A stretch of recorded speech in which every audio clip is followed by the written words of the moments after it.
Alamin naman natin ang sitwasyon sa Pasay at Parañaque sa Agenda Report ni Andrea Salve. Nasa linya mula sa Pasay City. Andrea. Millers, narito kami ngayon sa Pasay City kung saan pabugso pa nga rin ang bugos ng ulan. Partikular na naranasan dito sa South Metro ang malakas na ulan bago mag-alas 5 kaninang hapon. Sa sobrang lakas nga niyan, Willard, muntik na ngang mag-zero visibility kaya ang biyahe ng mga sasakyan ay bumagal din. Bagaman hindi na kinaya ng mga bayong ang buhos ng ulan kanina, ay wala naman kaming namataang pagbaha sa aming pag-iikot sa mga lungsod ng Pasay at Parañaque. Sa katunayan, as of 5:45 p.m. ay pinabatid ng Parañaque LGU na nananatiling passable ang lahat ng major roads sa lungsod.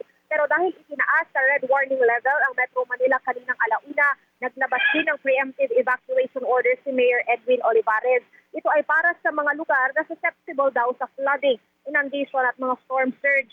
Bago pa man din i-anunsyo ng Malacanang ay pareho nang nagsuspinde ng pasok sa lahat ng antas sa mga pribado at pampublikong eskwelahan sa mga lungsod ng Pasay at Parañaque bukas, August 18. Dito sa EDSA Tramo Northbound sa Pasay ay ambon na lang ang nararanasan at nananatili ring maluwag ang lansangan.